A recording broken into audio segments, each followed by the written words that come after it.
Os ciclones. Entre as catástrofes naturais, são estes os fenómenos mais poderosos. Um ciclone é uma imensa massa de nuvens que gira sobre ela mesma e que pode destruir tudo com uma potência fenomenal. Imaginez-vous dans votre maison où même les murs porteurs vibrent. C'est-à-dire, vous avez l'impression d'être dans un tremblement de terre. Vous êtes dans une machine à laver.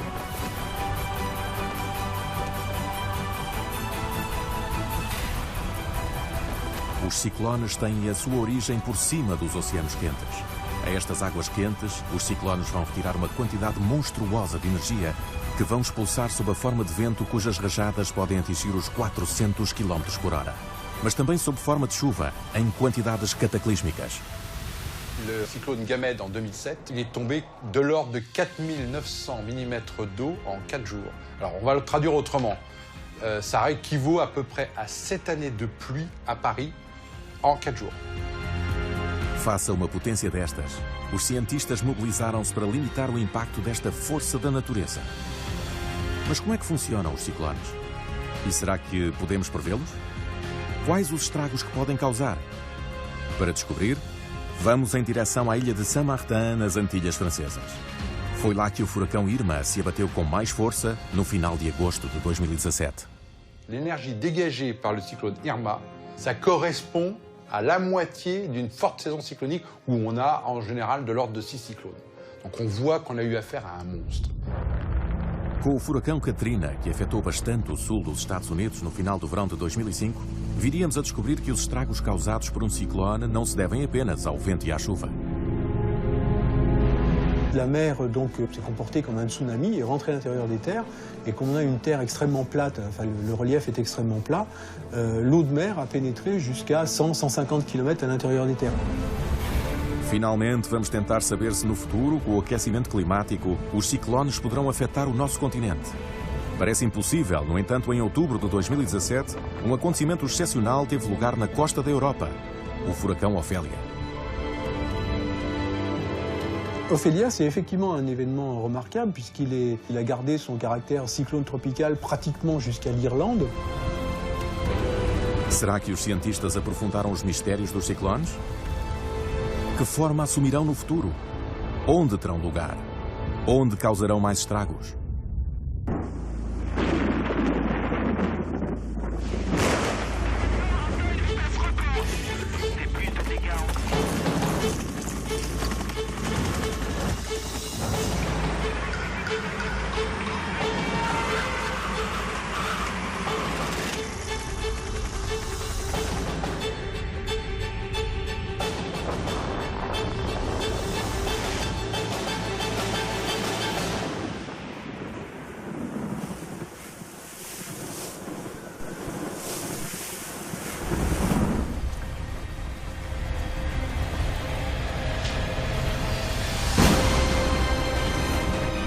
Observem estas inacreditáveis acumulações de energia no céu. Massas que podem ter o dobro do tamanho de França e um poder inigualável. Estas massas são os ciclones. Un cyclone, à lui-même, produit pratiquement autant d'énergie que l'ensemble des sources d'énergie existant sur Terre au même instant. Mas o que é um ciclone? É espantoso. Mas a definição de ciclone é muito mais abrangente do que aquilo que pensamos. Donc un cyclone, c'est une dépression, donc c'est une région de basse pression autour de laquelle on a des vents forts. Uma depressão. Um termo que ouvimos muitas vezes nos boletins meteorológicos. É uma zona em que a pressão atmosférica é menos forte do que noutros locais. Porquê? Na verdade, tudo começa com o Sol. Sendo a Terra redonda, os raios solares não tocam em todo o lado com o mesmo ângulo, dependendo se estamos ao nível das zonas tropicais ou ao nível dos polos. Nesta região, os raios chegam muito inclinados, emitindo menos energia. Au niveau de l'équateur, les faisceaux lumineux arrivent perpendiculairement à la surface. Ils sont donc bien concentrés. Alors qu'au niveau des pôles, ils arrivent en biais et la lumière se répartit sur une plus grosse surface. Et comme elle se répartit sur une plus grosse surface, finalement, il fait plus froid au pôle qu'à l'équateur. No nosso planeta, a energia trazida pelos raios de sol traduz-se na temperatura. Esta cria zonas onde o ar é mais ou menos quente. No entanto, o ar não reage da mesma forma em função destas diferenças de temperatura. É um princípio científico bem conhecido pelos físicos, o princípio da convecção atmosférica. La convection atmosphérique, c'est le fait que les masses d'air se mettent en mouvement à l'intérieur de l'atmosphère. Et elles se mettent en mouvement essentiellement à cause des différences de chaleur ou des différences de pression, ce qui est souvent lié. O ar que nos rodeia é gás. O calor que os raios de sol transmitem é energia. Esta energia vai recarregar as moléculas de ar que vão agitar-se. Ao agitar-se, ganham mais espaço e afastam-se umas das outras. A mistura torna-se então menos densa. L'air chaud est plus léger que l'air froid, et donc le poids de l'atmosphère sur la surface est moins important, et donc on a une dépression qui va se produire. Como o ar é menos pesado, sobe. Cria então menos pressão na superfície. E não é tudo. Ao subir, vai deixar espaço nesta zona de baixa pressão. Isso vai criar uma rajada de vento. Une zone de basse pression, c'est du vide. Donc l'air veut combler le vide et va des hautes pressions aux basses pressions. Et ça, c'est le phénomène de vent. Eis o que é uma depressão. Uma zona de baixa pressão que desencadeia movimentos de ar sob forma de vento. Este fenómeno é muito corrente. Por exemplo, é a principal causa do mau tempo em França. No entanto, quem diz mau tempo não diz necessariamente ciclone. Non, cyclone, c'est une notion très générale. Donc il y a plein de phénomènes dans l'atmosphère qui sont des cyclones. Mais généralement, quand on parle de cyclone, on parle en fait de cyclones tropicaux. A violência e a potência de destruição destas forças da natureza fazem a primeira página dos jornais várias vezes por ano. Mas não são os únicos elementos que as tornam diferentes das outras depressões. Os especialistas identificaram características muito precisas para definir os ciclones tropicais, principalmente ao nível da sua formação. Para descobri-las, vamos até ao verão de 2017. Um verão bem particular, visto que vários furacões atingiram o continente americano. On a eu au cours de l'été 2017 une conjonction de phénomènes favorables qui ont malheureusement amené un espèce de rail de cyclone directement axé sur les Antilles pendant 15 jours, 3 semaines environ. Entre esses diversos ciclones, o furacão Irma foi o mais violento. Destruiu grande parte das Caraíbas para acabar nas costas americanas no início do mês de setembro de 2017. Pour avoir vu peut-être quelques reportages sur l'impact qu'une bombe peut provoquer, c'est vraiment le sentiment qu'on a eu, on a l'impression qu'il y avait eu un bombardement sur l'île de Saint-Martin. O Irma era furacão e não ciclone. Há alguma diferença? On parle de typhon, de cyclone ou d'ouragan. C'est la même chose. Simplement, on leur donne 3 noms différents, c'est tout. A diferença está na localização do fenómeno. O termo ciclone ou ciclone tropical é reservado ao Oceano Índico e ao sul do Pacífico. Pelo contrário, falamos de furacão no norte do Atlântico e no nordeste do Pacífico. E finalmente falamos de tufão no noroeste do Pacífico. Mas seja qual for o local onde se desencadeia, nascem todos naquilo que os especialistas chamam de faixas tropicais. Les bandes tropicales, c'est des régions qui se trouvent entre 10 degrés et 30 degrés de latitude au nord et au sud de l'équateur. Se todos os ciclones tropicais nascem nesta zona, é por causa das temperaturas elevadas que reinam nesta parte do globo, mas não só. Pois o ar não é o único elemento que pode criar uma depressão. A água do mar pode preencher este papel se estiver suficientemente quente. Pour qu'un cyclone puisse se développer, il faut que l'eau soit supérieure à 26 degrés et demi dans les 50 premiers mètres de l'océan. O que acontece quando aquecemos água? A água líquida transforma-se em gás em forma de vapor de água. É o princípio da evaporação. Este vapor de água menos denso vai ter tendência para subir. Les molécules bougent beaucoup plus et quand elles bougent beaucoup plus, elles prennent plus de place et plus de place, ça fait quelque chose qui est plus léger finalement. Nestas zonas particulares do globo, que são as faixas tropicais, o calor não transmite a sua energia somente às moléculas de ar, mas também às moléculas de água. O ar quente e úmido vai subir ainda mais depressa e a pressão destas zonas é ainda mais baixa. Resultado, a rajada de ar é mais forte e os ventos ascendentes criados são mais violentos. É isso que explica a potência inacreditável dos ciclones. No final do verão de 2017, Alexandre Godefroy estava de férias com os amigos na ilha de Saint-Martin. Foi apenas alguns dias antes da catástrofe atingir a ilha que ouviu falar do Irma pela primeira vez. Donc nous, 4-5 jours avant, on sait qu'il y a un ouragan qui arrive. On ne se rend pas compte que ça va être un monstre comme Irma tel qu'il est annoncé. Donc la vie suit son cours. Il fait beau, 3-4 jours avant, on continue à sortir, on va à la plage. Alexandra está longe de imaginar o que o espera. O Irma vai assumir proporções gigantescas. Uma verdadeira máquina de destruição. L'énergie dégagée par le cyclone Irma, en une dizaine de jours, ça correspond à la moitié d'une forte saison cyclonique où on a en général de l'ordre de 6 cyclones. Donc on voit qu'on a eu affaire à un monstre. Os ciclones são classificados segundo a escala de Saffir-Simpson. Para ser considerado um ciclone, o fenómeno tem de albergar ventos com mais de 118 km por hora. Depois é classificado da categoria 1 à categoria 5, com ventos com mais de 250 km por hora. On sait d'avance qu'on va avoir des destructions de bâtiments. Il va quasiment y avoir pas de survivants si les gens sont à l'extérieur. A categoria 5 foi o nível atingido pelo furacão Irma. Este foi o furacão registado no norte do Atlântico mais poderoso, desde o Allen, em 1980. No início de setembro de 2017, em apenas 6 dias, o Irma vai matar 134 pessoas e causar 100 mil milhões de estragos, das Antilhas aos Estados Unidos. No entanto, foi a 6 mil quilómetros a leste que o furacão nasceu, a 29 de agosto de 2017. Irma est né un peu à l'ouest des îles du Cap-Vert et a profité de sa traversée pour s'intensifier. Et en rencontrant des conditions très favorables, c'est-à-dire un océan qui était assez chaud, plus chaud que la normale, beaucoup d'humidité dans l'atmosphère, donc a pu s'intensifier assez rapidement.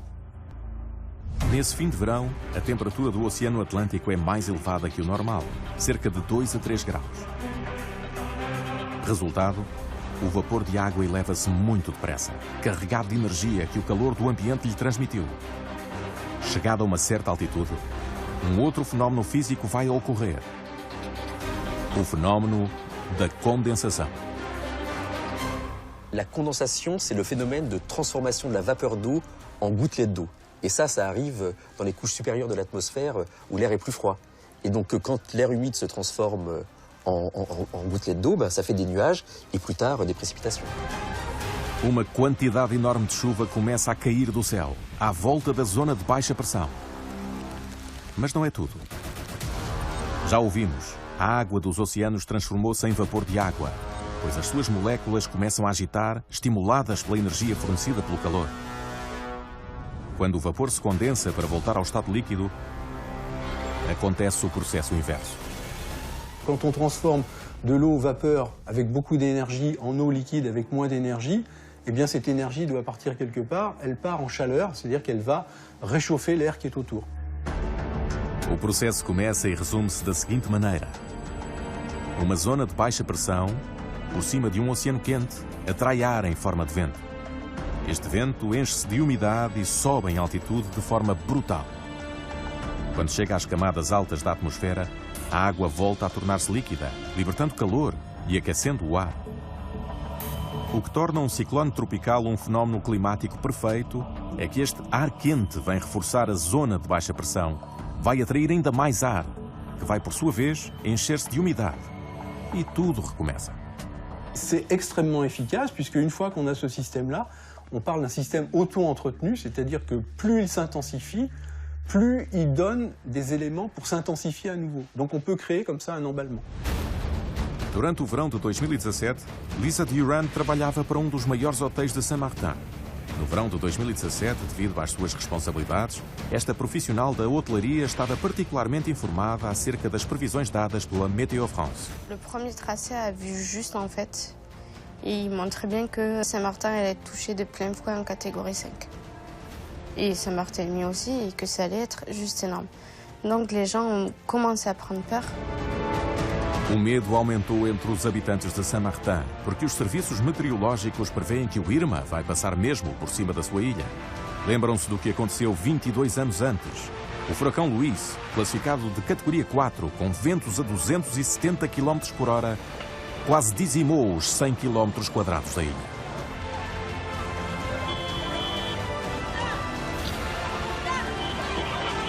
No fim de agosto de 2017, o Irma está a formar-se.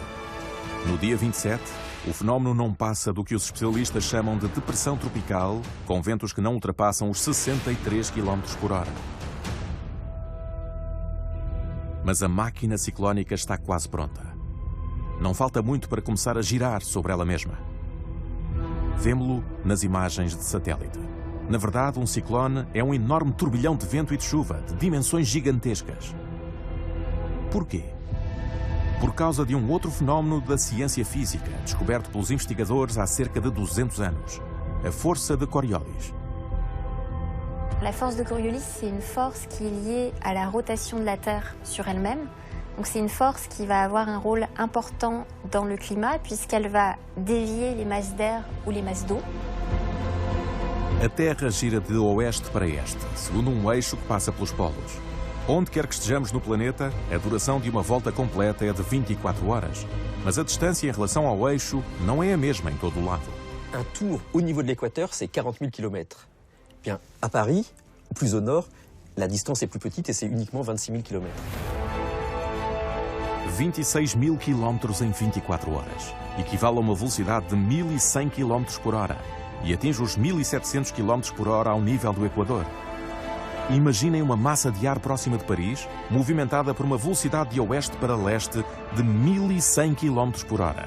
Se se deslocar para o Equador, a sul, vai encontrar-se por cima de uma zona que gira a 1.700 km por hora, ou seja, uma diferença de 600 km. Como ela não se desloca tão depressa, é como se girasse para o oeste.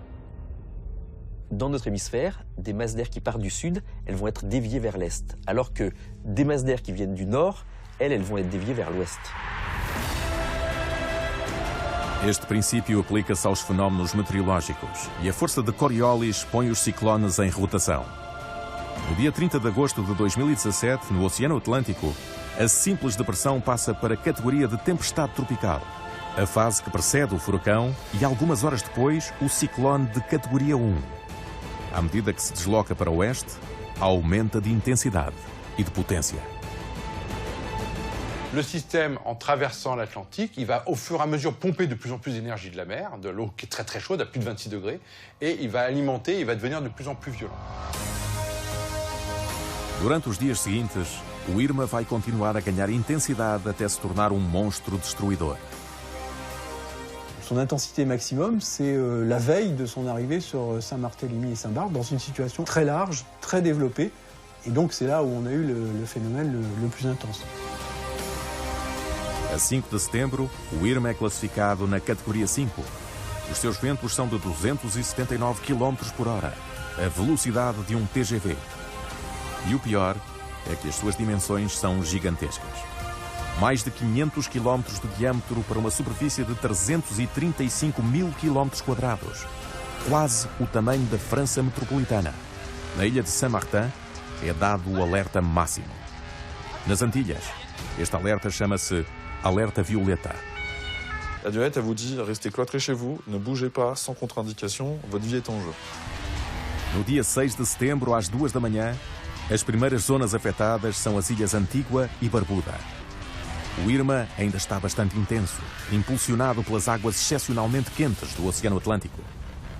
Sur l'Atlantique Nord, en moyenne, on avait des 28-29 degrés, ce qui est 2 à 3 degrés au-dessus de ce qu'on a habituellement en température d'eau de mer. Et là, quand vous êtes à 2 à 3 degrés au-dessus des normales, vous mettez à disposition du cyclone des quantités d'énergie phénoménales. Depois rodeia as ilhas de Saint-Barthélemy e Saint-Martin. Cai a noite e a meteorologia degrada-se progressivamente. O vento e a chuva reforçam-se pouco a pouco. Aparecem os primeiros estragos. Finalement, ce que vous observez dehors, c'est des voitures qui changent de place. C'est toutes les enseignes du casino qui était à côté de notre hôtel qui commencent à tomber, des toitures qui commencent à soulever, alors qu'on n'est pas encore dans la partie puissante du cyclone. Alexandre não podia estar mais certo. 4 horas depois, o inferno instala-se com a chegada da parte mais destrutiva do ciclone. Aquilo a que os especialistas chamam de parede do olho. C'est un mur de nuages qui entoure la région centrale du cyclone qu'on appelle l'œil. Et il est caractérisé par de fortes précipitations et des vents très très forts. C'est là où il y a les vents les plus forts dans le cyclone. O coração do ciclone é uma zona onde a pressão é muito baixa, pois o ar quente, carregado de umidade, sobe e não pesa quase nada. O ar propulsionado para cima arrefece e forma nuvens que giram em torno do coração. É aqui que a velocidade do vento bate recordes. On sait qu'on a mesuré du 295 km/h, ça a été observé, mesuré, mais on estime qu'on a eu des rafales de l'ordre de 350 km/h, au vu des dégâts qu'on a pu constater sur Saint-Martin et Saint-Barthélemy. O pior é que os ventos no interior são irregulares, em termos de direção e de velocidade. Porquê? Os cientistas dão várias razões. Si vous regardez l'écoulement d'une rivière sous un pont, vous allez constater que ce n'est pas un écoulement régulier, mais qu'il y a des petits tourbillons qui se développent. Bon. L'air, c'est pareil, l'air est toujours un peu turbulent. Quand vous voyez le vent qui soulève des feuilles, il y a des petits tourbillons qui se produisent. A elevação do ar quente e úmido na parede não é algo homogéneo, e estas diferenças criam rajadas particularmente perigosas. On a des endroits où ça monte plus vite et plus qu'à d'autres endroits. Donc on dit qu'on a des tours de convection. Et en fait, ces tours, elles sont associées à des mini-cyclones. Donc on a des mouvements d'air autour de ces tours de convection. Mini-ciclones. E por vezes pior. Os movimentos em turbilhão podem concentrar-se no seio da parede do olho do ciclone para formar tornados, o fenómeno mais violento alguma vez registado na Terra. Em Saint-Martin, não há tornados. No entanto, o inferno continua a revelar-se. Imaginez-vous dans votre maison où même les murs porteurs vibrent. C'est-à-dire, vous avez l'impression d'être dans un tremblement de terre. Vous êtes dans une machine à laver. Aos efeitos dos miniciclones que percorrem a parede do fenómeno principal, vem juntar-se o efeito das próprias construções. Entre os imóveis, as ruas tornam-se pontos de estrangulamento para o vento. Quand on prend un tuyau qui contient de l'eau et qu'on le pince, eh bien on fait un jet plus étroit mais avec une vitesse beaucoup plus grande. Pour l'air, c'est exactement la même chose. Ça se comporte comme un fluide incompressible. Donc quand on le force à s'écouler dans un espace restreint, eh bien il accélère. Estas acelerações são as principais causas dos estragos. Pois estas rajadas que se criam têm um poder de destruição superior ao do vento contínuo, mesmo se superar a cerca de 300 km por hora. Plus les rafales sont fortes, plus ça va donner des coups de butoir qui vont casser des tas d'objets, qui vont coucher des objets. Alors quand je parle d'objets, je parle d'arbres, je parle de maisons, je parle de voitures, je parle de camions, tout ce genre de choses. Os estragos são tão espetaculares quanto o poder do sopro do vento e é considerado exponencial. Esta capacidade de destruição aumenta muito mais rapidamente que a sua velocidade. Quand vous doublez la vitesse du vent, vous augmentez par 4, multipliez par 4 les dégâts, en général à peu près. Apesar dos ventos no interior atingirem velocidades recorde, o Irma desloca-se muito lentamente, o que não é uma boa notícia. L'ouragan Irma se déplaçait plutôt lentement. Elle se déplaçait à 26 km/h, ce qui correspond à peu près à 7 mètres par seconde. Et un cyclone, plus il avance lentement, et plus il est dangereux.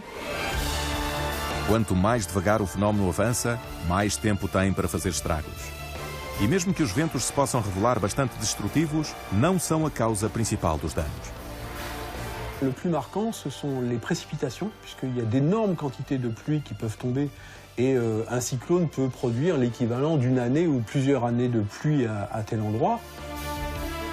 Toda a umidade que foi aspirada para o cimo do ciclone volta a cair em forma de chuva, batendo todos os recordes. Os valores mais impressionantes são regularmente medidos na ilha de Reunião, quando esta é afetada pelo fenómeno.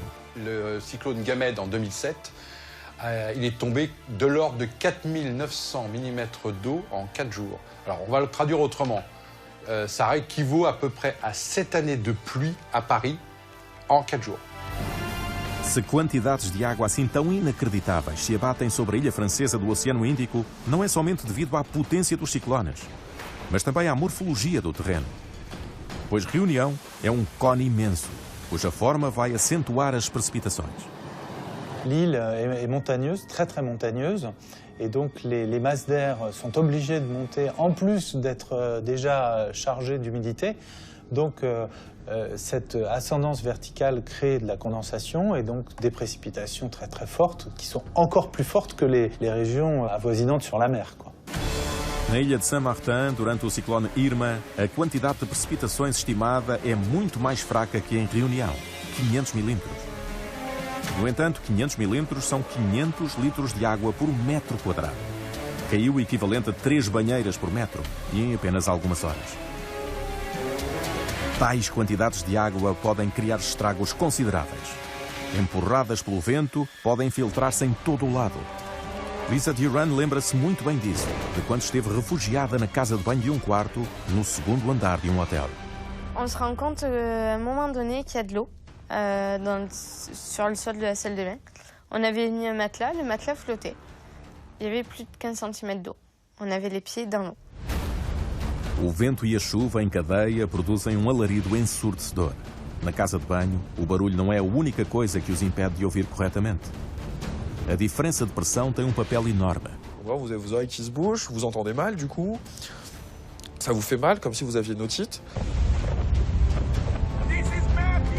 Os efeitos que sentimos são os mesmos que quando apanhamos um avião. Na ilha de Saint-Martin, as horas passam e os estragos acumulam-se. Finalmente, por volta das 6 horas, a calmaria. Ces bruits assourdissants, les murs qui tremblent, et en l'espace de 30 secondes, le calme plat. Aturdido e em estado de choque, Alexandre não percebe imediatamente que se encontra no coração do fenômeno, o olho do cyclone. Le cyclone, c'est la région qui se trouve donc au centre du cyclone. C'est une région dans laquelle il n'y a pas de précipitation et dans laquelle il n'y a pas de vent. Donc parfois même, on voit des images de l'œil du cyclone, donc il peut faire beau.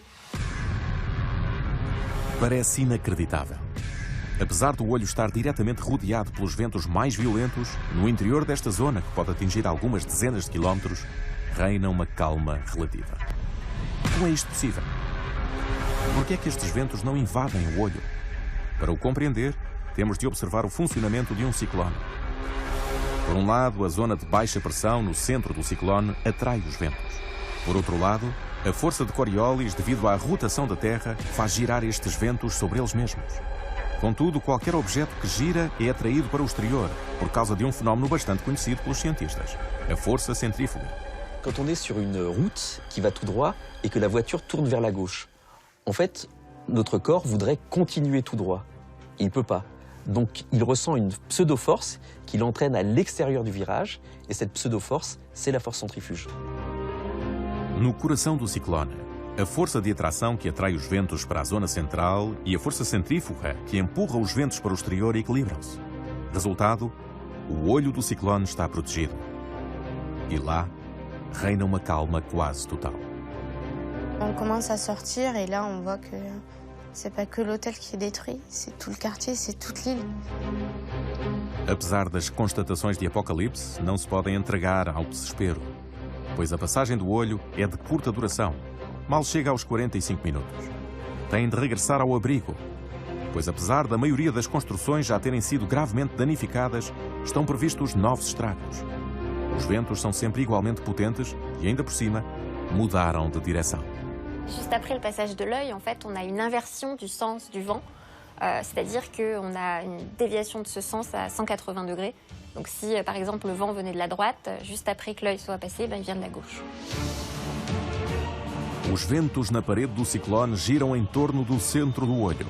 Isto significa que se no início sopram da direita para a esquerda, após passarem este eixo, vão soprar da esquerda para a direita. A potência do vento vai bater no outro lado dos edifícios ainda de pé. Donc les structures étant fragilisées déjà par un vent et les forçant dans un certain sens, souvent sont détruites lorsque le vent change de direction. Puisque là, on va avoir un effet qui va être tout à fait différent. Na ilha de Saint-Martin, no seu quarto de hotel situado no último andar, Alexandre vai passar diretamente por este fenómeno. À une ou deux reprises, on a vu le toit se soulever de quelques centimètres. Donc, et là, on se dit, si la charpente s'en va, on est fini, quoi. Ao fim de mais de 3 horas de vento louco e de destruição, o furacão Irma afasta-se da ilha de Saint-Martin. Alexandre, Lisa e os seus amigos saíram ilesos. Tiveram muita sorte, pois na ilha a extensão dos estragos atinge um nível catastrófico. Com ventos a soprar a uma média de 300 km por hora durante várias horas, entre 65% e 95% da parte francesa terá sido destruída. As vítimas humanas em Saint-Martin e Saint-Barthélemy chegam aos 15. No entanto, o Irma não acabou o seu percurso. Continua a subir em direção ao noroeste, passando ao longo de Porto Rico e da República Dominicana. Sempre no máximo da sua potência. Il est monté de catégorie 5, c'est le maximum, pendant plus de 78 heures, c'est un record. Uma força tal que faz as autoridades norte-americanas tomarem medidas extremas, pois o furacão dirige-se para a Flórida. 6 milhões de pessoas vão ser evacuadas, o equivalente a cerca de 3 vezes a população de Paris. Felizmente, a 10 de setembro, enquanto passa ao longo da Flórida, o Irma é desclassificado para a categoria 4, com ventos ainda assim a atingir os 215 km por hora. Vai rapidamente perder a sua potência e terminar o seu percurso 2 dias depois, no estado do Alabama. No final, nos Estados Unidos, o Irma terá causado a morte de 90 pessoas e falhas de água e eletricidade de grande amplitude. Um drama terrível. Mas que podia ter sido bem pior se as autoridades não tivessem tomado medidas tão radicais. Na região, estão habituados aos furacões. É o caso do Katrina, no Louisiana, no final de agosto de 2005.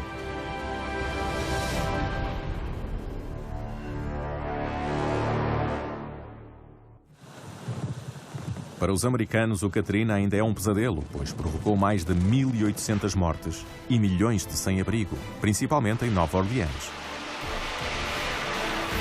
Qual a explicação para o Katrina ter sido ainda mais destrutivo que o Irma? Para compreender, temos de voltar atrás na história desta força da natureza. A 23 de agosto de 2005 nasce o Katrina, ao nível do arquipélago das Bahamas. De depressão tropical, passa rapidamente ao nível de tempestade tropical.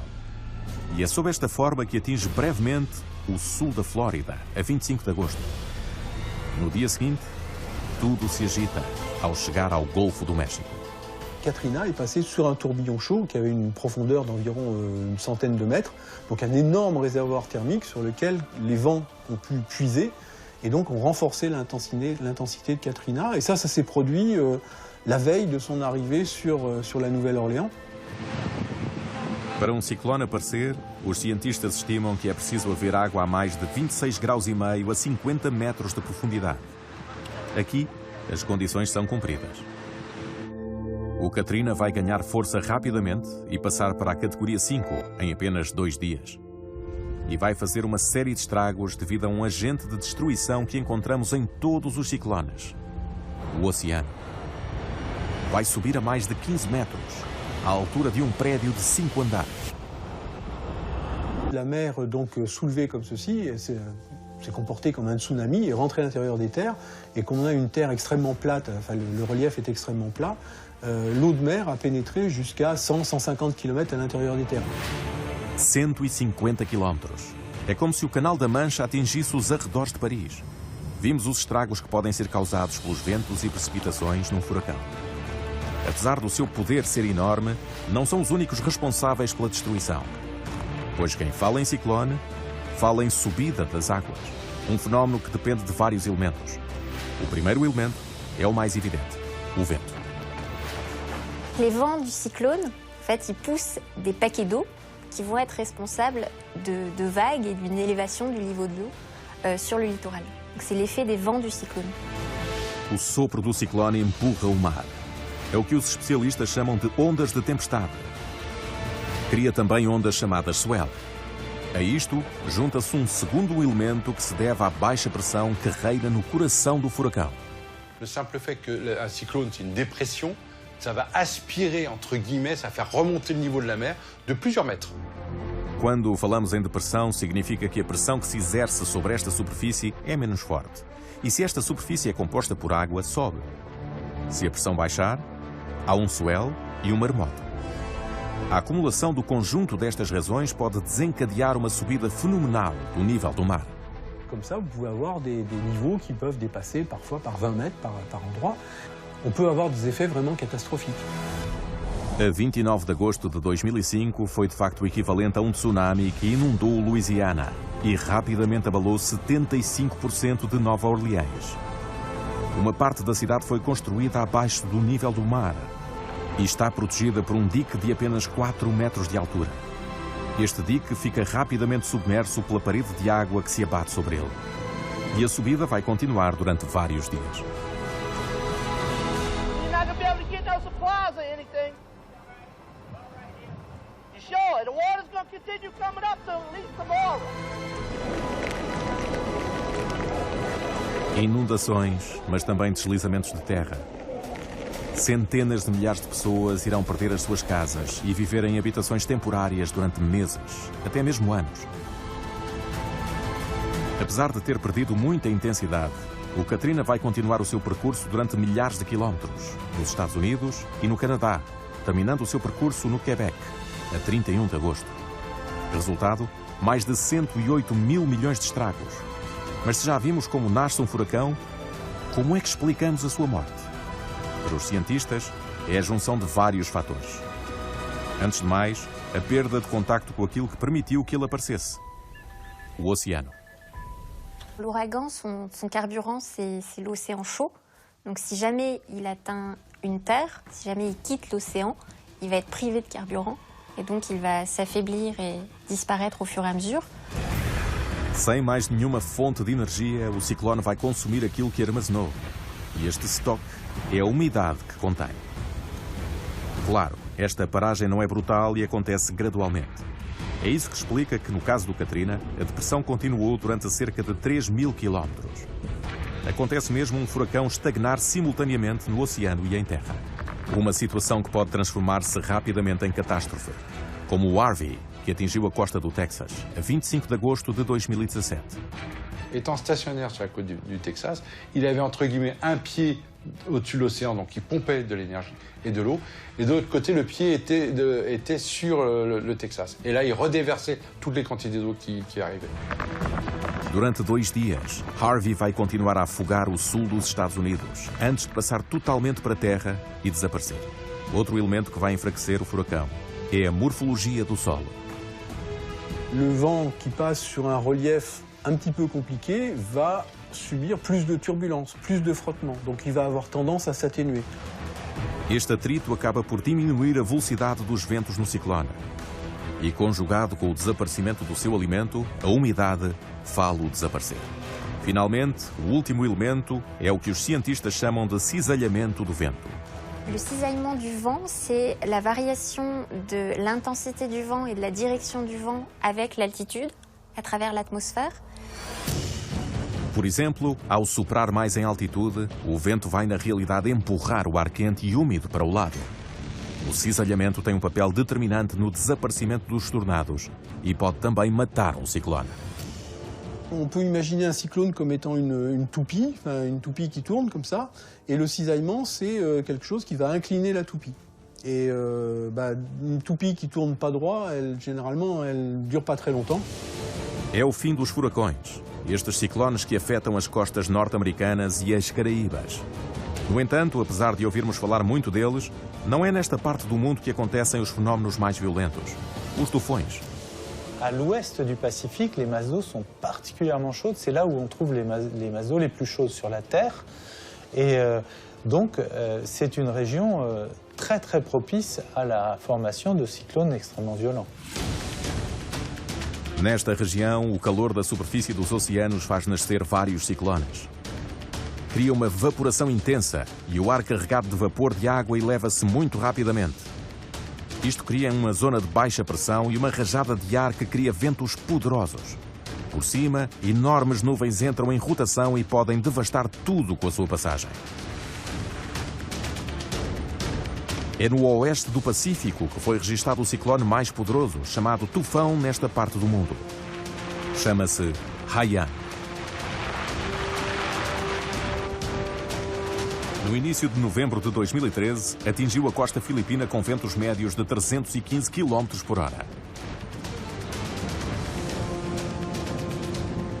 On a une zone dans laquelle les cyclones peuvent se développer qui fait probablement 3-4 000 km de est-ouest et 2-3 000 km sud-nord. Comme la région est grande, les phénomènes ont beaucoup de temps pour s'intensifier et peuvent atteindre les régions côtières avec une grande intensité. Apesar do tufão Haiyan ser o mais violento alguma vez registado e as consequências terem sido muito duras, com cerca de 7.000 vítimas, não foi o mais destrutivo que a humanidade já enfrentou. A 12 e 13 de novembro de 1970, o ciclone Chola atingiu a costa do Bangladesh e da Índia. A causa foi a morfologia do local. Tal como o Katrina, mas em proporções bem maiores.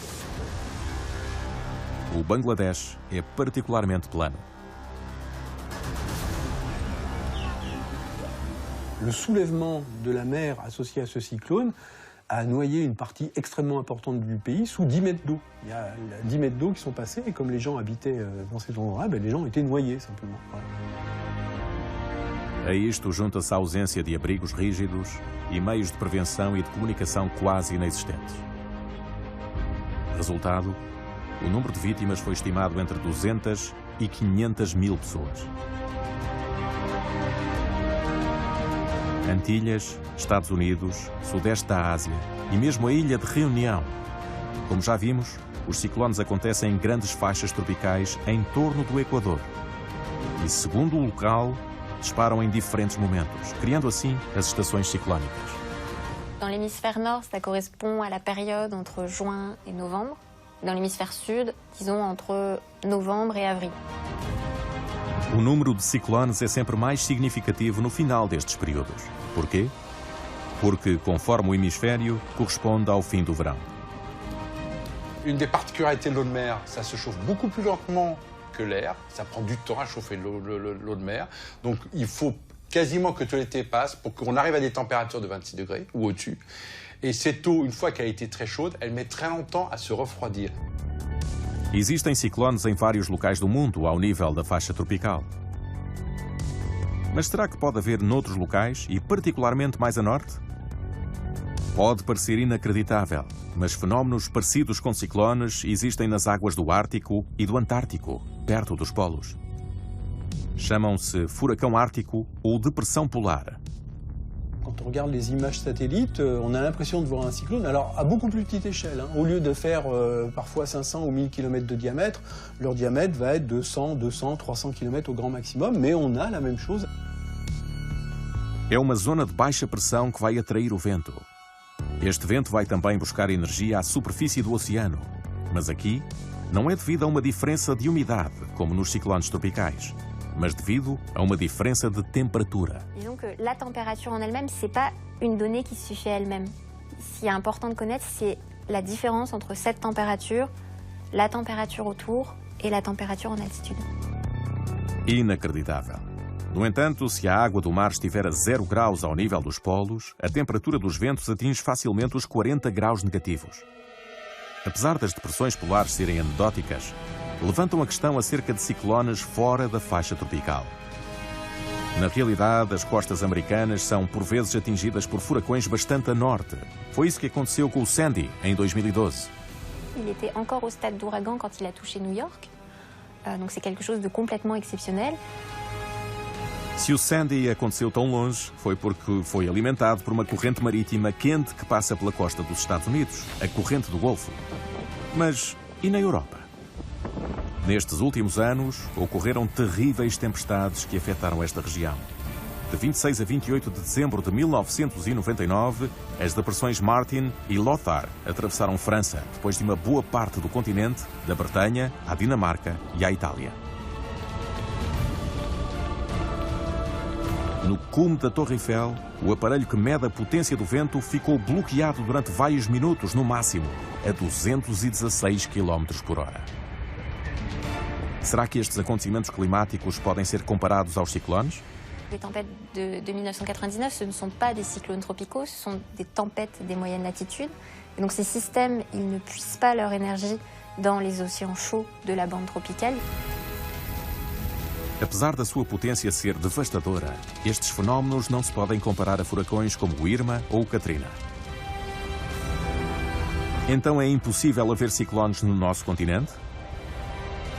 Não é assim tão certo quando nos lembramos do Ophélia, um acontecimento climático que abalou a Irlanda e uma parte de Inglaterra em outubro de 2017. Ophélia, c'est effectivement un événement remarquable puisqu'il a gardé son caractère cyclone tropical pratiquement jusqu'à l'Irlande. O que tornou o Ophélia tão inacreditável foi o seu local de nascimento. Surgiu a 6 de outubro ao largo dos Açores, a 30 graus de latitude, o limite norte da faixa tropical.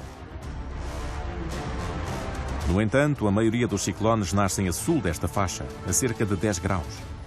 Como é que se pôde formar assim tão alto?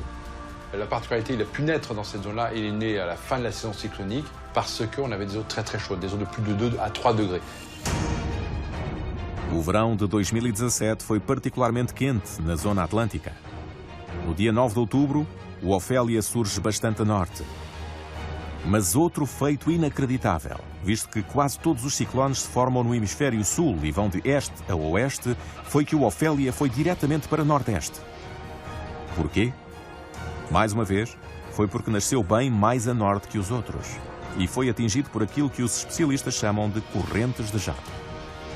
Le courant G, en fait, c'est des vents qui soufflent d'ouest en est au niveau des moyennes latitudes. C'est des vents assez forts. Esta corrente poderosa vai propulsionar o Ophélia muito depressa na direção da Europa. A 9 de outubro, o fenómeno é classificado de depressão, depois de tempestade tropical, e no dia 11 torna-se oficialmente um furacão. No dia seguinte, a depressão recai e torna-se uma tempestade mais clássica. Atravessa a Irlanda e a Escócia, depois enfraquece ao dirigir-se para a Noruega. Está bem longe do Irma ou do Katrina, e apesar de 3 mortos e 110 milhões de euros de estragos, o fenómeno é bastante limitado. No entanto, o Ophélia coloca a questão da evolução dos ciclones. Com a alteração climática por que a Terra está a passar, o que vai acontecer? Serão cada vez mais destrutivos? Para estas questões, os cientistas só têm respostas incompletas. Quase todos os dados que têm são, à escala da ciência, muito recentes.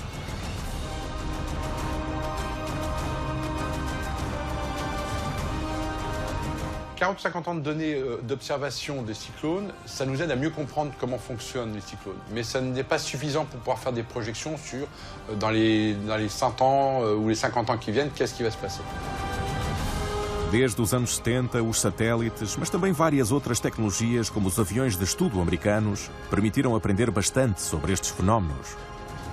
Aujourd'hui, lorsqu'il y a un cyclone qui se dirige vers les Caraïbes, vous avez les avions américains qui vont dans le cyclone faire des mesures, comme ça on connaît bien la force des vents qu'il y a dedans. Métodos espetaculares que permitem calcular qual é a potência do fenómeno antes de fazer estragos. Pelo contrário, os investigadores ainda não sabem precisamente como prever o nascimento de um ciclone e qual vai ser o seu percurso. Certains cyclones, on les prévoit très très bien à l'avance. D'autres, c'est beaucoup plus difficile parce qu'ils sont complètement erratiques. A longo prazo, é muito difícil tirar conclusões. No entanto, algumas tendências parecem estar a surgir. Primeiro, a repartição geográfica destes fenómenos. Já ouvimos, hoje os ciclones aparecem e desenvolvem-se nas faixas tropicais. Contudo, segundo estudos recentes, esta zona poderá evoluir. La bande tropicale a tendance à s'étendre en latitude. En gros, les tropiques remontent vers le nord. Donc les cyclones vont être entraînés dans ce mouvement général et avoir des intensités fortes encore plus vers le nord. Como o Ophélia, poderemos ver ciclones mais a norte daqui a algumas décadas. As conclusões deste estudo continuam em debate, mas esta tendência não é muito tranquilizadora. E apesar de hoje nada permitir afirmar que o número de ciclones vai aumentar, a aparição de fenómenos cada vez mais violentos basicamente cria unanimidade. On a des arguments qui viennent des lois de la physique. Plus il fait chaud dans l'atmosphère, plus l'atmosphère peut contenir d'eau, de vapeur d'eau. Donc lorsque ça précipite plus fort, donc plus de dégâts. Même si on avait des cyclones de même intensité, on aurait plus de dégâts. Os ciclones. Quer lhes chamemos furacões ou tufões, estes fenómenos meteorológicos incríveis podem assumir dimensões gigantescas. Podem até ser maiores que França e abrigar ventos com velocidades médias de mais de 300 km por hora. Podem arrancar casas e provocar ondas com mais de 10 metros de altura. Estes monstros de vento matam milhares de pessoas todos os anos e custam centenas de milhares de milhões em estragos. Mas alguns cientistas receiam que os ciclones de amanhã sejam ainda mais destrutivos. O que temos tendência a ignorar é que os ciclones têm um papel a assumir na natureza, particularmente na regulação do clima. Ao pegarem em água quente e devolverem-na em forma de precipitações frias, permitem, por exemplo, reduzir a temperatura dos oceanos. Mas não é tudo. Les cyclones font partie des catastrophes naturelles. Il ne faut pas l'oublier. C'est-à-dire que ces dégâts, les écosystèmes, donc la végétation, la faune, ils sont habitués, ils sont dans cet équilibre avec les cyclones. Ao modificar o clima e assim modificar os ciclones, quebramos o equilíbrio. Em que proporções e com que consequências? Um desafio que os nossos cientistas tentam desvendar.